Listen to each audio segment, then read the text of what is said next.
have a big conversation to have today, so we're just going to roll right in. But thank you all for being here. And as you're jumping in, please let us know where you're zooming in from. So thank you all for joining us. My name is Kristen Harbison. I'm the political director for Maryland LCV. And as always, your presence here speaks to the power of our community and to your commitment to the environmental causes that affect us all. So welcome to our first ever conservation conversation webinar. For those of you who have joined us in the past with our Friday digests, we thank you for your commitment and hope that you find this new series equally informative and inspirational. Conservation Conversations is our new monthly Lunch and Learn series to dive deeper into environmental and conservation issues that matter most to Maryland. And before we dive into our topic today, which is the Renewable Energy Certainty Act, I want to just give a little bit of context about our legislative session. The 2025 session was very challenging, and it was largely shaped by budget constraints and complex energy debates. And we defended against rollbacks and fought for environmental justice, but we also saw some meaningful progress on balancing Maryland's clean energy future with responsible land use. And we hope that this session today gives you insight into one of the most significant pieces of legislation to emerge from this session, which is the Renewable Energy Certainty Act, or RECA for short. This bill fundamentally changes how Maryland approaches solar development while protecting our most valuable farmland and open spaces. The legislation does three critical things. It protects 95% of priority preservation areas from solar development. These are the most important agricultural lands. It ensures responsible solar development with strict environmental safeguards and guardrails. And it strengthens local community input in the siting process. For too long, Maryland has lacked clear rules for where solar can and cannot go, and this has created uncertainty for communities, local governments, farmers, and developers alike. The RECA changes that by creating a balanced framework that advances clean energy while preserving the rural character and agricultural heritage that defines much of our state. And to help us understand the details and implications of this legislation, I am absolutely thrilled to be joined by my very good friend, Josh Hastings, a consultant with the Chesapeake Conservancy and local elected official who has spent the last 15 years working within the Maryland Land Trust community and working on responsible energy and land use policy. So Josh, thank you again so much for joining us. And before we begin talking about the bill, can you just give us a little bit about your background and your work on the bill and what brought you to this bill? Oh, well, thank you, Kristen, and thank you everyone for being here. I really appreciate it. So yeah, and first of all, my background, I should say, I grew up on a farm here on the Eastern Shore. I'm currently in Wycomico County. That's where I'm a county councilman, but majority of my time is all spent towards making sure there's ensuring good land use policy. I worked on comprehensive plans across a good amount of the state, almost near the entire Eastern Shore. Spent a lot of time in the land trust community, but this work, let me be clear, I was on a solar siting work group about 10 years ago. I think it was 2015, 10 years ago. And so for the last 10 years, Maryland General Assembly for years has been trying to understand how to do a better job of making sure that solar energy goes in the right places and not in the wrong places. And to be more clear about that, so that it goes in places where there's the built environment where it can absorb that growth, and preferably not on prime and productive farmland or in areas that we generally don't want it to go. So that's how I got more involved with Chesapeake Conservancy. Been a long-time supporter there, and so I've been helping guide them through the legislative session and then work on policy like this to try to find good common ground. Yeah. And you and I have worked together on this issue, but also on other things like the 30 by 30 Maryland the Beautiful Act that protects open space. So you and I worked together both on solar siting issues, but also land preservation issues in general, where you were the great leader on the Maryland the Beautiful Act, which passed a couple years ago. So can you just still talk a little bit about what were the problems that this bill was designed to solve, especially coming from your position on the Eastern Shore? Well, yeah. So I think it's important to understand by the greater context there. In Maryland, we have a lot of goals. What's the phrase?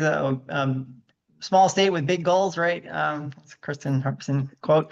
Um, we have a lot of goals, so we of course need to make sure that we're continuing to we have goals. We have goals for planting trees, so we still have to plant 4 million out of a 5 million tree goal. We need land for BMPs for water quality improvement. We need land for biodiversity and species protection. We need land for carbon sequestration. We need land for forestry, for canopy improvement. We need land for transportation, for agriculture, for local foods, for parks, for recreation, for trails. We need land for infrastructure, for housing, for energy transmission, energy development. And in Maryland in general, we are losing land. So, what we've got to try to do is basically figure out how to use planning tools and in order to better figure out where things go and where they don't go. Here on the land, just in the mid shore alone, we're losing about 6 acres of land a month to sea level rise and subsidence. So we have to adopt as much renewable energy as quickly as possible, but also make sure that we're not doing that at the expense of prime and productive farmland or forestry. Maryland has witnessed multiple locations, spaces where they've cut down trees in order to put up energy. That's obviously not what we want to do. We want to try and find common ground. And we worked together again on the Forest Conservation Act reboot a couple years ago that in some ways helped address that issue of not cutting down trees for solar projects. Right. Yes, exactly.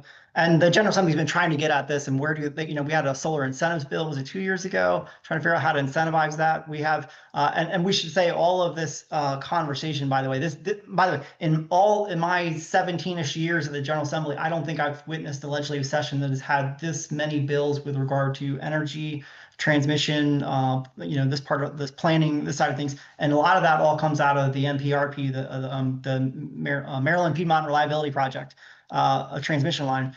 In Maryland, we got to do a whole much better job at planning for where energy, where it's created, and then how it moves through the state.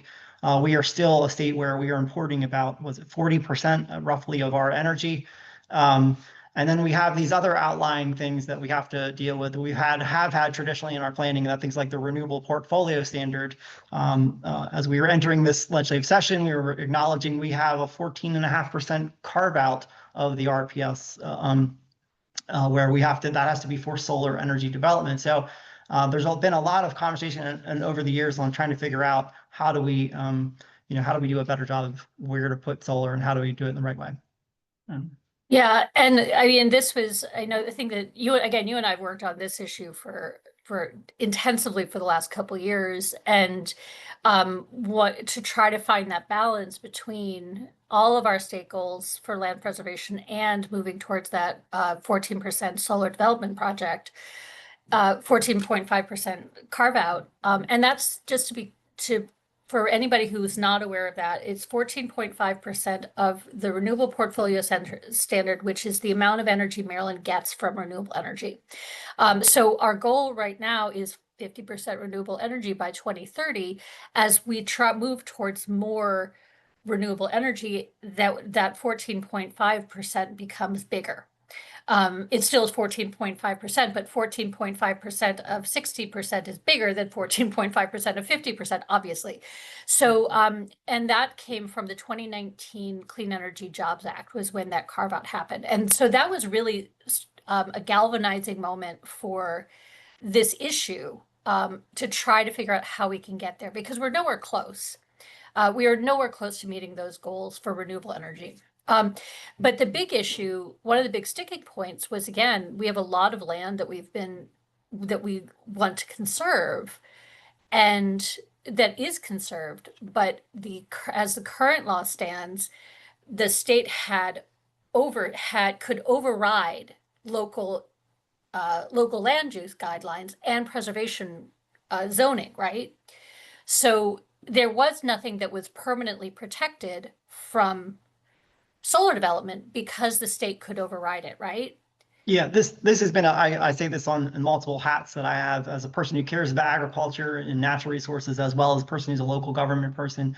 This is why for the better part of 10 years, we've been trying to figure out how do we do a better job. Here on the Eastern Shore, we've had a lot of counties that have been I don't want to say taken advantage of, but they've had their more than their fair share of renewable energy put onto their land, and that has led some local folks to feel like they need to have more control. So that's what helped get more groups like the Maryland State Counties or others involved with trying to figure out, okay, how do we limit the preemption issue? And the preemption, as Kristen, as you mentioned, basically the state of Maryland right now and has had the ability to come in, and any project that was over 2 megawatts, which was considered, utility scale at that point in time. Traditionally they've had the ability just to come in and to go through a CPCN process, a certificate of public concern and necessity. Convenience and Convenience and necessity. necessity. There you go. That basically they could go through that process and then override any local decision making. So for local folks like myself, who say, hey, I want to make sure that we are still growing,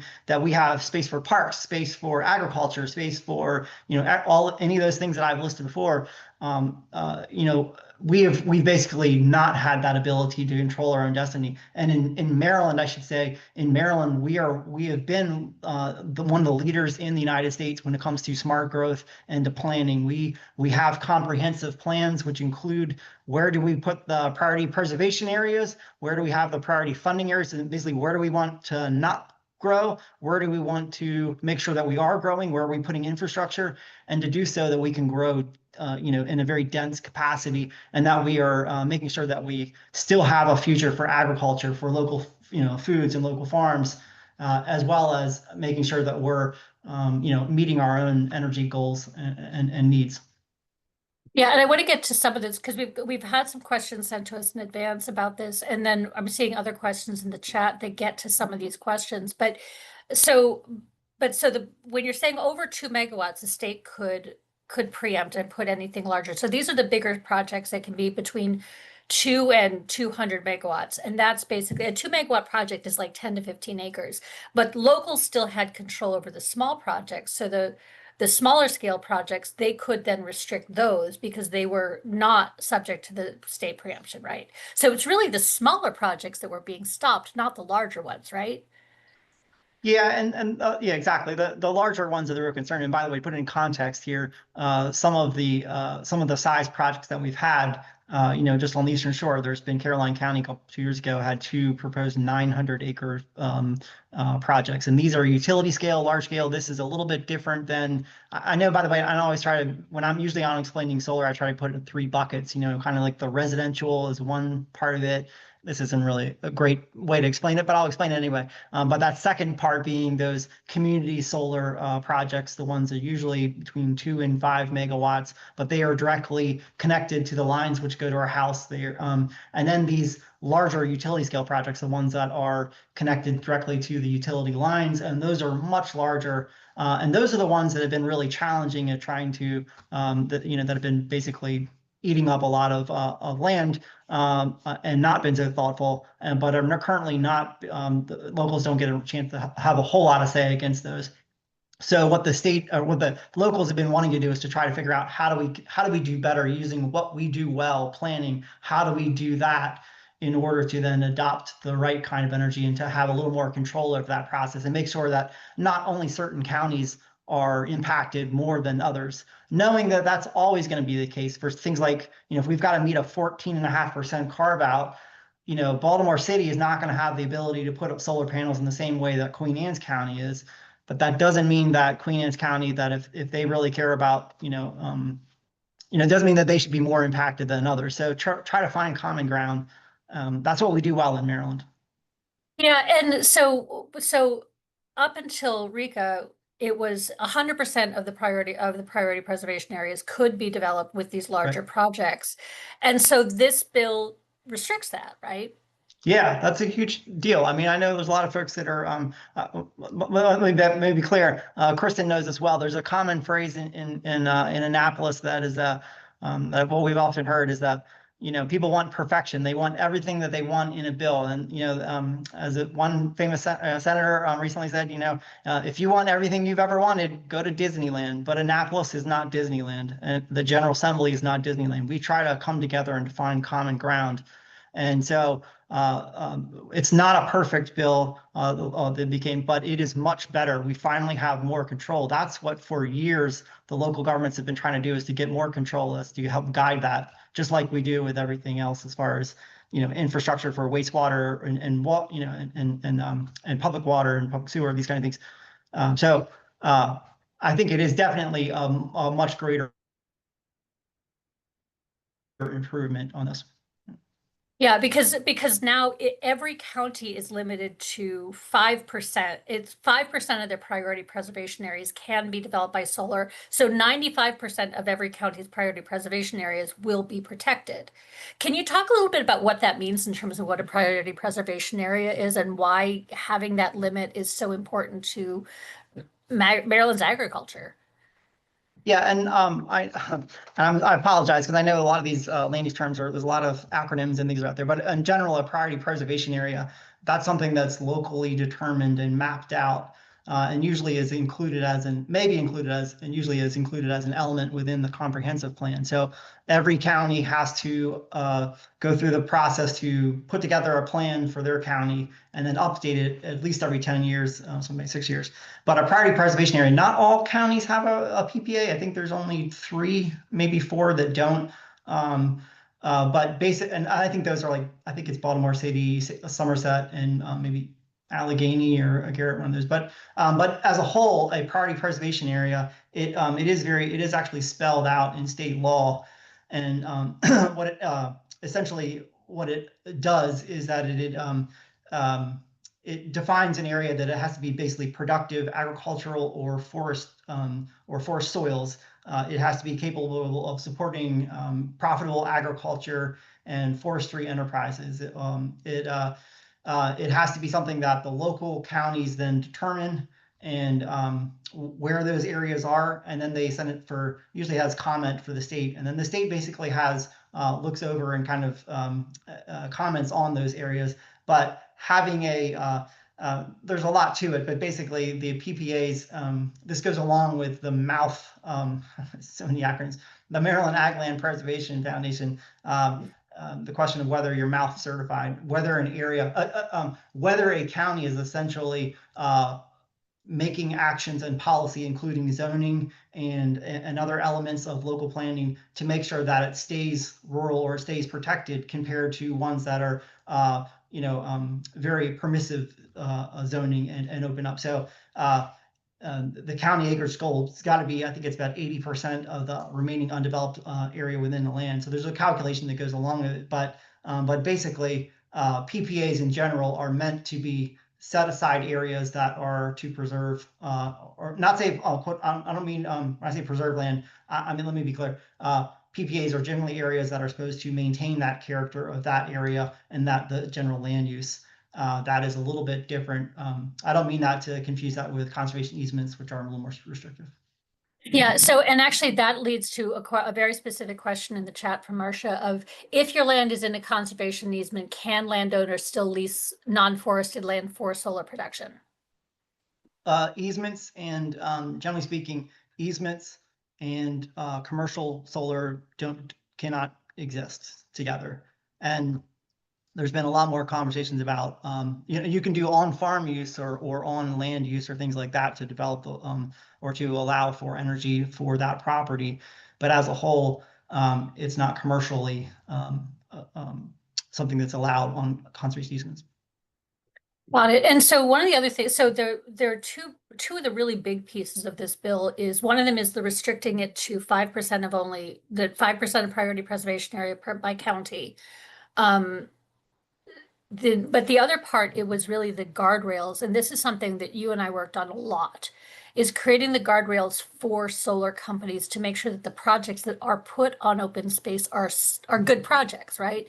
Because there are issues, concerns, and I know that Chesapeake Conservancy has been very involved in identifying issues around stormwater runoff and really good land conservation practices under solar.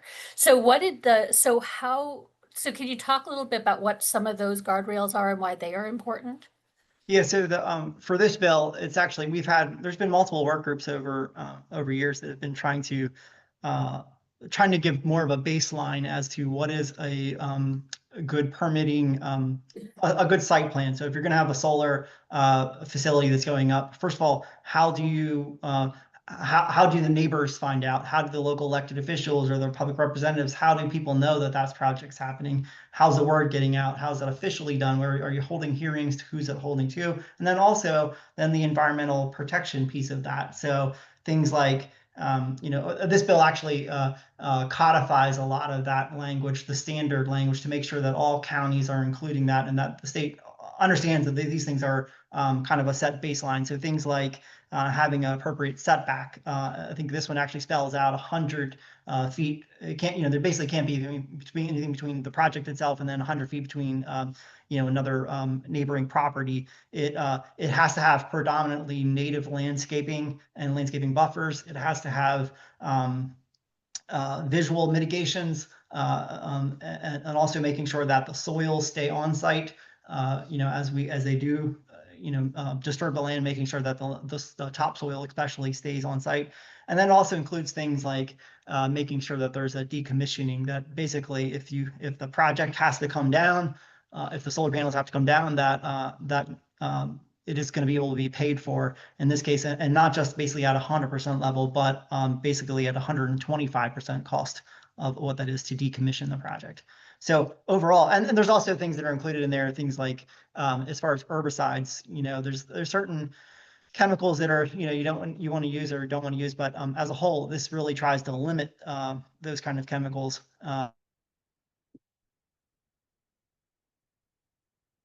But only allows and things like that. Maybe I'll pause there. Yeah, no, and I think one of the things that's important to flag is why it's important to have statewide standards around this, that all solar companies there need to be best practices that are mandated by the state, because the way the solar industry works, really good companies can develop projects and then they sell it to another company that may or may not have the same values. And so this makes sure that regardless of whether you are a good actor as you're building the project, or that everybody throughout the length of the project maintains those same standards and values of land preservation under the solar site. But this also talks about agrivoltaics, which has there have been a number of questions both in the chat and beforehand about how this interacts with agrivoltaics, and how does that play into this issue? Can you talk a little bit, first of all, what agrivoltaics are and then how this bill helps? Yeah, so the state actually did already define agrivoltaics and actually expanded it and updated it. But agrivoltaics in general are having agriculture along with, in this case, solar, a solar array.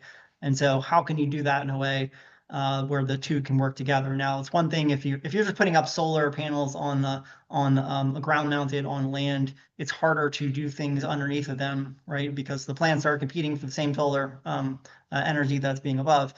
So there's been thoughts about, okay, well, what if you had, grazing that happens underneath of it, or what if you, but also to be clear, it's not just about the ground mount part of this too. It's also, you can have solar panels that are on top of, chicken houses or on top of other infrastructure that's on a farm.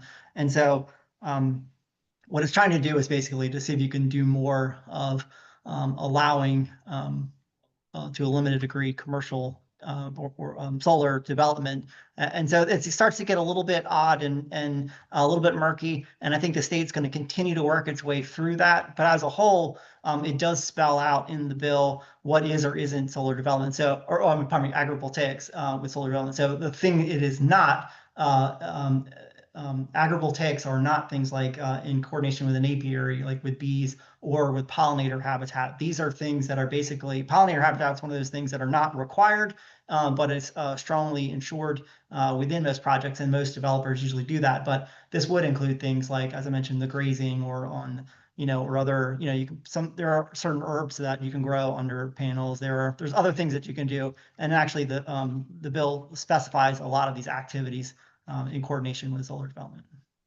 Yeah, and because again, to Josh's point, and I appreciate he keeps throwing this line back at me, that we're a very small state with very big goals.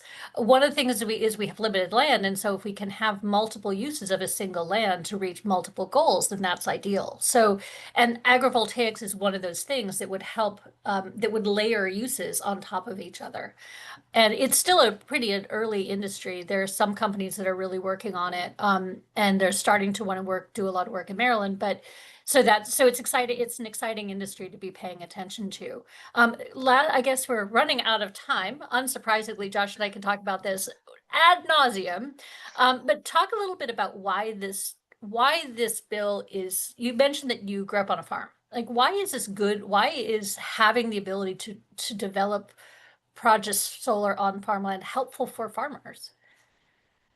Well, I'll say, let me say, speaking at the 10,000 foot level, this bill in general is trying to get at, as we mentioned here, at appropriately figuring out where to site and how to do a better job. We want to make sure that there's a future for agriculture, and that shouldn't, um, that means making sure that we are incentivizing solar to go in the built environment where we can. This bill doesn't get into the incentives part of it. It does actually have a component with regard to basically making sure that this may sound backwards, but to make sure that solar development of community solar doesn't that basically you don't get projects that are 5 megawatts or larger on tier 1 or tier 2 growth areas. So these are the areas that a local jurisdiction will figure out, hey, this is where we want to grow.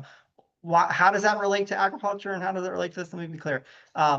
For years, we've had housing sprawl, and that's been a real issue. Well, we don't want to have solar sprawl, right? We don't want housing to go just in anywhere and everywhere. Same thing with solar panels. We don't want them to go anywhere and everywhere. We want to be thoughtful about that, and that's kind of what this bill is trying to do. So we want to make sure that we're still building houses inside the areas where we want to grow. And that's usually that tier 1, tier 2 area.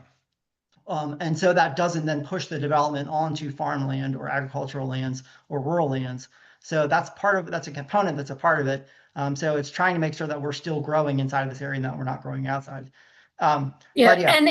and the developing solar is entirely voluntary for the farmers. Like there's no risk of eminent solar companies do not use, there's no effort or interest in using eminent domain, which is something that people have mentioned up as something like this is entirely something that is voluntary for solar farmers if they choose to use this space, have this development on their land. Yeah, and to be clear, a lot of the folks on the shore here, we've got a lot of we have folks who lived here, and then and they still inherit the land. And meanwhile, the people that live here have moved away, but then they're leasing out the land. A good amount of Maryland agriculture land is leased, and so you've got a lot of folks who have been concerned because they're seeing their neighbors' properties and others going up for solar development. They're wondering whether or not they have a future in agriculture, and that's a bit disconcerting. So that's why they reached out to the counties to try to see if they can address it and have more control. Which is what the intent of this bill. I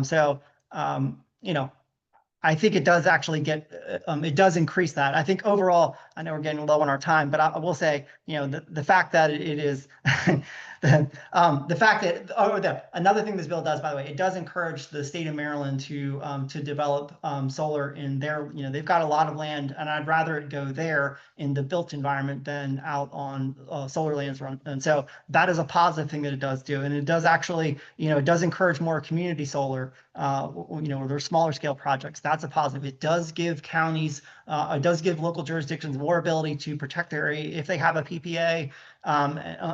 So there's a lot of positives on it, and yet there's still, we still need to be forward looking in the future and trying to figure out where are we incentivizing, and how are we doing, how is this in coordination with with situations like the MPPRP, or like the future infrastructure development or battery storage. There's a whole lot more to do on this, but as a whole, this is a step forward in making sure that the lands that we want to stay protected, that they have an ability to be more protected, because right now we have zero control with preemption. So we want to try and improve that. I think this bill does that.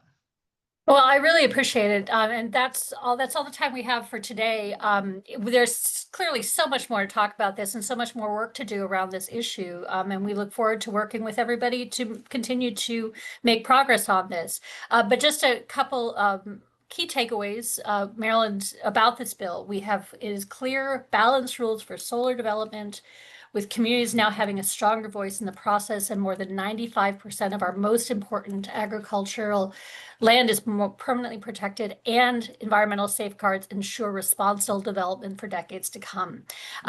We really appreciate everybody joining us. Our next conservation conversation will be announced soon, and we're planning on cover topics like environmental justice implementation, Chesapeake Bay restoration, climate funding. So make sure you're on our list to get these updates. And also please fill out the survey about this first webinar and let us know if there are other topics you'd like to hear about. There will be a link in the chat. And Josh, thank you so much again for sharing your expertise. It is always a delight to talk to you and to hear your big brain talk about words of wisdom about solar siting and agriculture. And thank you all for joining us for this first conservation conversation. It's exactly the kind of informed dialogue we need to build a cleaner, more equitable Maryland. So have a really great day for everybody, and we'll see you next time. Thanks, everybody. Bye. Thank you all.